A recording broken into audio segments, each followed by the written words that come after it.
Welcome to a Community Partners interview, where we explore the organizations, opportunities, and resources that look to make change in our daily lives. I'm your host, Nafisah Anif, and you're listening to Voices for Ability Radio, all abilities, all the time. Today, I'm joined by Catherine Smart, the Executive Director of Living Better with Parkinson's. Living Better with Parkinson's, their mission is to improve the quality of life for those living with Parkinson's disease. They do this by providing monthly support group meetings, weekly fitness programs, educational opportunities, and advocacy to residents in the South Georgian Bay region. Living Better with Parkinson's activities include program development, implementation and delivery, education, and advocacy. Thank you for joining us today, Catherine. Well, thank you for having me. I really appreciate it. Can you tell us a little bit more about yourself and what inspired you to work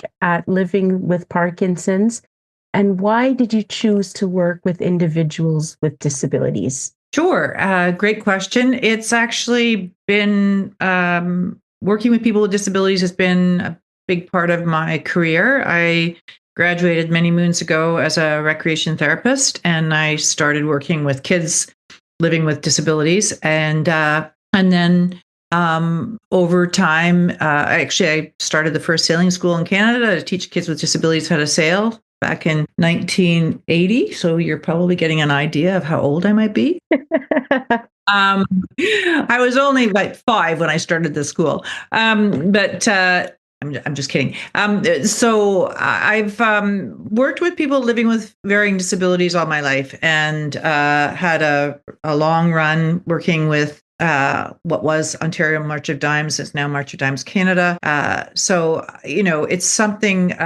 It's a part of my life that is important, really important in terms of my both personal and professional what I do on this planet. And so when I was invited to actually put together a fundraiser in support of Living Better with Parkinson's, it was way back in the day when they literally were it was just an idea that this group of community members had conjured up to better support people living with Parkinson's disease in South Georgian Bay. I had the time, and I was happy to do that. I've run many events, and then a couple of weeks later, the board came to me. The board at the time consisted of 2 people. Came back to me and said, would you consider running this organization? And at the time, I was just shifting gears from another project that I was working on. So the timing was excellent. And it was something, this mission, this organization is something that I embraced fully from the very beginning. And, what I really love about the organization is that we work really hard to maintain or reduce symptoms of the people who live with Parkinson's disease. And, a big part of that, as you mentioned in the introduction, is through regular physical activity. So we run a number of programs that really make a difference in the lives of people living with Parkinson's in our community. And certainly, if there's people who are visiting our community and want to participate in any of the programs or any of the events that we offer up, everyone's welcome. I have to say that I love your passion. I love your commitment. It's something that drives me also every day to do what I do. So thank you for that. That's absolutely amazing. You're welcome. So when doing some research on your website, I saw that you have a lot of different programs with your organization. Can you tell us a bit about the different programs such as mindful meditation, dancing with Parkinson's, boxing for health, just to name a few? Sure. Well, I'll tell you the programs off the top that we actually offer in community here, and then there were some of the programs that you cited. We include in our list of programs really as resources. So when I started with Living Better with Parkinson's, we were just coming out of COVID. There was still concern in terms of being in community, being in a room together. So I got in touch with organizations who were running online programs, and I'll speak to that in a minute. But shortly into my time, so I'm in my fourth year of running this organization.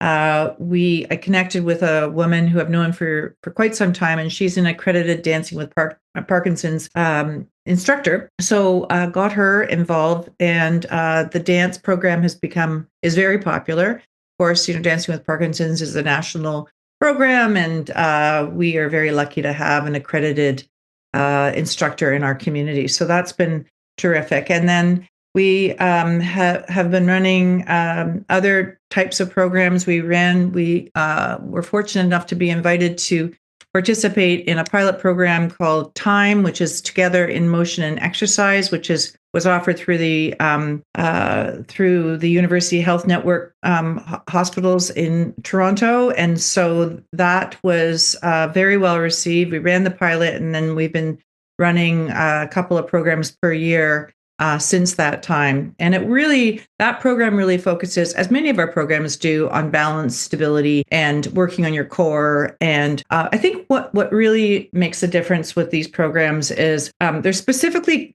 designed for people living with Parkinson's disease. And having said that, if there's a friend or a family member or a partner who wants to come and join the programs with their person who lives with Parkinson's disease, they're more than welcome to, and everybody's welcome. And so we also we've offered Power Moves, Power Moves is a program that was designed specifically for people living with Parkinson's, initially out of the United States. And one of our instructors secured the accreditation. So she's running the Power Moves program, again, really working on different kinds of exercises, but on, core strength, balance, stability. And then we recently started working with Sandy, who's offered the Wheel of Fitness. And it's a really interesting program because she's created a wheel of various exercises on one side that correlate to everyday kinds of routines in your life. So, you're reaching for your coffee cup, or you're, bending down to pick up something that's fallen on the floor. So there's an exercise that correlates to all these kinds of everyday living activities. So it's really, really great for someone who may be challenged a little bit by, frozen gait, or by stability, by balance. And so that program, we started about, I guess, a year and a half ago, and it's really taken off. And Sandy's a wonderful instructor. She and her husband recently moved into our community, so we're really lucky to have her. We also offer chair yoga, and we offer chair Tai Chi. So those are the core programs that we offer in the South Georgian Bay area. A number of our programs are run out of Collingwood, and then we recently started running our programs in person in the Wasaga Beach area, which is terrific as well. So we really try to meet the needs of everyone and ensure that people don't have to drive too far. A lot of these programs are also available online. So because we live in the Snowbelt area, a person can go online if they are so inclined, which is great. Dancing with Parkinson's has their own online program. I think in this part of the world, I think a person can tune in at 11 o'clock in the morning and dance with a Dancing with Parkinson's instructor that facilitates these programs across Canada. So that's a really great giveaway. With regard to boxing, we do have a boxing program here in town, although it is really for somebody who's a little bit higher level in terms of their ability. So we have online programs that a person can participate in. There's a program that's based out of Ottawa, Boxing for Health, Number 4 Health, and that's a really, really great program. So the other programs, are all opportunities for a person to consider. And what we do is we listen to our people. So if there's a program that we're missing, or if there's an interest in doing something else or something new, pole walking is an example. We actually just introduced pole walking, how to use poles properly, how they really assist and manage a person with their balance and their gait. We will do that. And all our programs, there is a nominal fee. However, what we say is, if you pay what you can. So if a person isn't able to pay that fee, or only a portion of the fee, that is perfectly fine. We are a charity, so we are busy with raising funds regularly. However, we really don't want anybody to not have an opportunity to participate. I really admire that model. And it's so difficult these days, especially when running an organization for people with disabilities. Fundraising is always a challenge, but I'm grateful to know that it is possible. The pay what you can model definitely exists. That's great. Yeah, it really, really is a great invitation. The other thing that I should say for listeners far and wide is that, oh, I might be interested in this program, but I'm just not sure. Well, I always say to people, come and try it on. There is no commitment. I mean, you can go in and you can participate, you can observe, and if it feels like it's something that really resonates with the individual, great. And if it doesn't, that's fine. We do have our classes are a maximum of 12 individuals, so it's a nice tight community. We do have volunteers who participate as well. So if a person needs, some spotting or some shadowing or any kind of assistance, that volunteer is there to assist, and of course, so is the instructor. So we're trying to make we really endeavor to make these programs as inviting and as accessible to everyone who's interested as possible. That's amazing. I also saw that you have something called the Speaker Series. Mhm. Can you tell us a little bit more about what that is? Yeah, so absolutely. One of the pieces that, it's important for all of us, every human being on this planet, I think. I always say information is key, information is power. So we have amazing practitioners in South Georgian Bay and beyond who are quite willing to come to the support group meeting. So our support group meeting happens the second Tuesday of every month from 1:30 to 3 in Collingwood at the local library. And we don't have speakers every single month because people do like to sit and break out into smaller groups and chat about what's going on in their lives. However, usually it's every other month we have speakers come in and talk about, diet, talk about, bodily functions, talk about a gadget or some sort of a piece of equipment that might really serve an individual or individuals living with Parkinson's disease. Perhaps say there's a program that's available in the community that a person might be interested in going to. So we, really work on attracting individuals who have something that is relevant to people living with Parkinson's disease and their partners, spouses, family members, medical practitioners who it's tricky to get the medical practitioners to attend some of these meetings because they're so busy. But we invite everyone. So we really are in addition to having a good community chat, we want to be able to better inform folks who live with Parkinson's disease and any of the key stakeholders, so that we can maintain and reduce symptoms, so that people live the best quality of life possible with this disease. That's great. Mhm.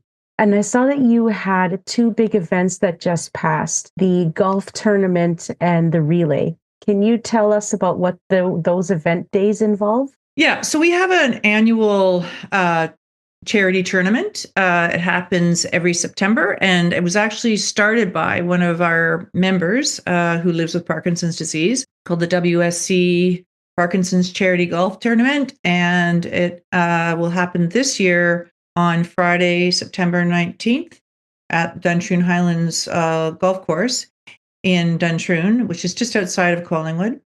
The information actually is available on the website for anybody who's interested. And that's been a really fantastic event. It's an event where the person who started it, son, actually is now the driving force behind it, and I've been supporting the family with promotion and securing sponsorship and securing donations in kind. We have a silent auction as well. But the day itself is so much fun.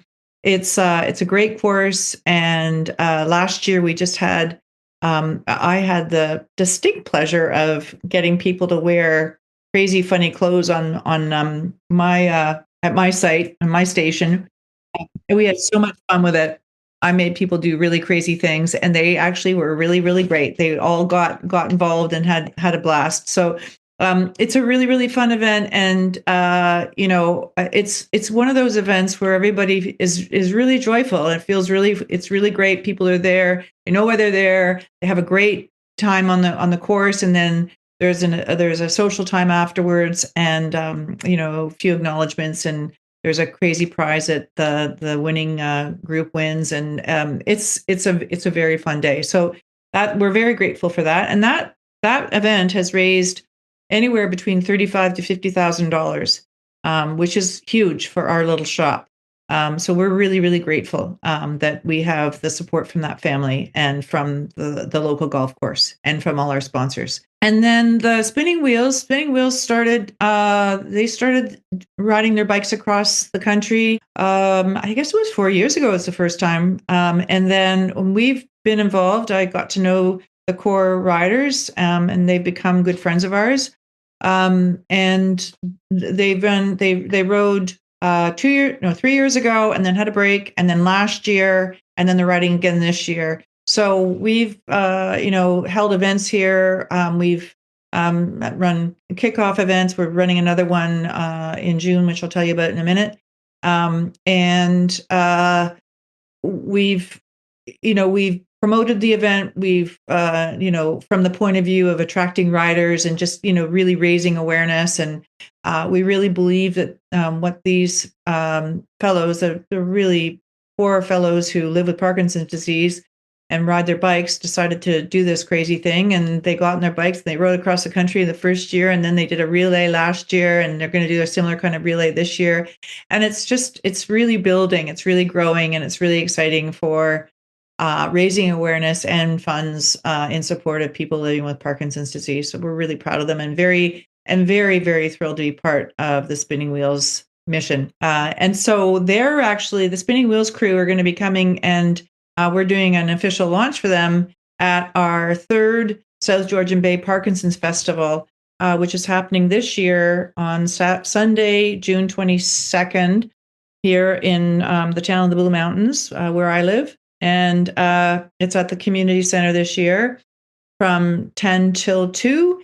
And we have Dr. Anthony Lang speaking first. He's one of the top experts in the area of Parkinson's disease in Canada. So we're very, very, very thrilled to have him, and really feel incredibly lucky that he's going to be spending a good chunk of time with us. And then right after that, we have the Spinning Wheels crew, and they're going to be talking about this year's event, but they also have a slideshow that I saw last year at the finale in Ottawa, and it's truly remarkable. It's a fabulous slideshow. So there's a lot, and they have incredible stories. These guys are fun, and they're funny, and they're great storytellers, and it's a real pleasure to be able to support this crew. So in addition to having the two, Dr. Lang and the Spinning Wheels group, we have a number of local, what I call community members, or community partners, I should say, who are coming in, and there'll be about an hour and a half of experiential opportunities. So if you wanted to try a stationary bike, or if you wanted to try this light therapy, or if you wanted to try pole walking, or you wanted to try chair tai chi, or whatever, you can do that all at the festival. So it's a really exciting, it's a very, very fun event. We've got the Dancing with Parkinson's folks who are going to open up the floor with getting everybody going first thing in the morning. We have mayors coming from various jurisdictions. It's a really wonderful experience for people who are interested in having more or learning more about Parkinson's disease, and who are curious about what else is out there. So that's something to really look forward to. Wow. Will Dr. Lang's talk at the festival be virtual by any chance? Well, I'm hoping so. I'm hoping so too, because I'm very interested in hearing his insight. Yeah, I mean, at the very least, we'll record it. I can promise you that. I'm pretty sure we'll be able to make it happen. I always say this because, as we've experienced today, technology is technology, and sometimes it works really well for us, and other times there could be glitches. So, very true. Very true. Yeah, we'll do our very best.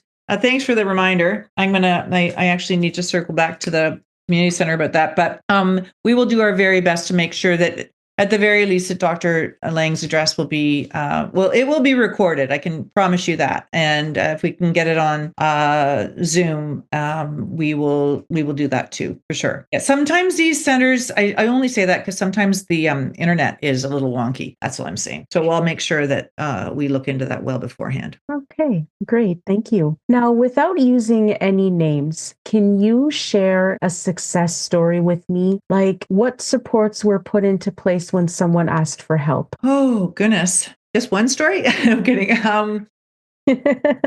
Uh, I think, okay, so this is a good story. With any kind of diagnosis, especially, as you know, there is currently no cure for Parkinson's disease. Right. Unfortunately. We received a grant.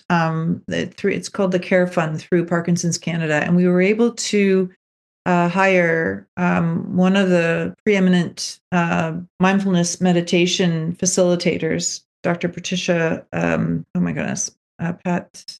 Oh, I'm just missing her last name, but I'll think of it and I'll let you know.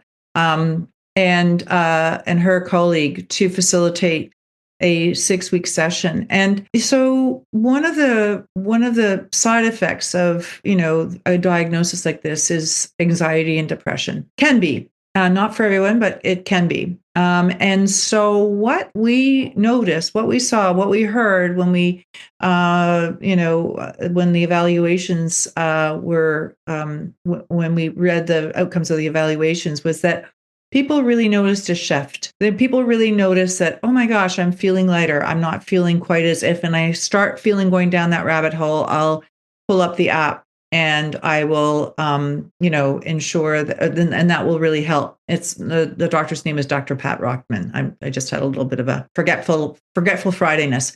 No problem. So, I really, and I participated in the majority of those sessions and really saw a shift. And I've actually felt it in my own self too, which was wonderful. From the point of view of feeling freer and lighter and recognizing that we actually have we're way more powerful than we realize we are. And by, going through these or, taking the time, just like we take the time to brush our teeth, take the time to, sit for 5 or 10 minutes and be guided through a meditation, doing a check-in before and after and realizing that there is a remarkable shift, and some people more than others for sure. But I would say that there were the majority of people who participated in that program really felt it. And then I just actually spoke with some of our folks who are part of the support group, and they were just mentioning that they're still using the app, which is the whole idea. That was the intention from the beginning. So we were really grateful for the support through Parkinson's Canada Care Fund, and we were really grateful to have incredible facilitators. And I know that those who participated were really grateful to, have that tool, that resource, and so accessible in this day and age, given that most of us, or if not all of us, have cell phones and we can just pull it up on our app and away we go. So that, I would say, was quite a success story. There are several, I can cite so many. And I think the other thing too that I just have to say out loud is, given the fact that, we all went through the pandemic and there was an awful lot of isolation, getting back together and being in community and creating the space for social time, whether it was before or after an exercise program, or just whatever the activity or whatever the experience was, has had an unbelievable impact on increasing the level of joy and happiness in a person, which has been, and people look forward to these events. People look forward to their weeks because they know that there's various activities that are really going to make a difference in terms of their mental health and how they are in the world. And that's significant. For sure. For sure. Now, if someone wanted to become a member or volunteer with Living Better with Parkinson's, what is the process for joining as a member, and what's the process for joining as a volunteer? It's pretty simple. There's no magic form or what have you. Really, just to email info at livingbetterwithparkinsons.ca. And there's a woman by the name of Sarah, and Sarah's also, she's doing a lot of the admin these days. So it's either info or Sarah at livingbetterwithparkinsons.ca. So either email works quite well, and the person or the request will be attended to within 24 hours. We absolutely are. There's no limit to how many people we can accommodate as far as people living with Parkinson's disease. In fact, we would love to see more people come out and participate in programs. And as far as volunteers, again, we're always looking for people who are keen on participating and getting involved. We've got a great community. However, there's always room for more people to participate. Of course, the growth mindset is wonderful. Mm-hmm. And if listeners are looking for more information, how can they reach out to you? Well, the best way initially is to go to the website. I always encourage people to just log on to livingbetterwithparkinsons.ca.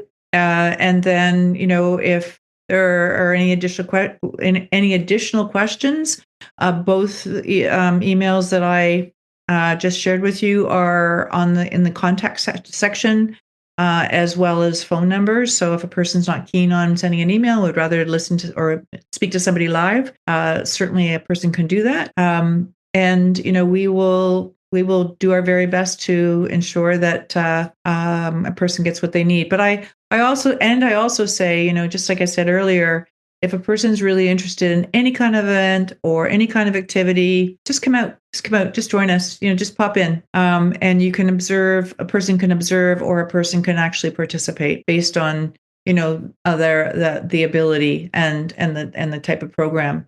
But we do our very best to accommodate everybody's needs, for sure. Wonderful to hear. Well, Catherine, thank you so much for speaking with us today. I really appreciate your insights. And as I said, I'm so grateful for what you do for the people who are living with Parkinson's disease. Having the Living Better with Parkinson's organization as a resource is definitely, it's just all around an amazing resource from what I've heard from you. So thank you so much. And this concludes another Community Partners interview. I'm your host, Nafisah Anif. Let's care, let's share, because we've all been there.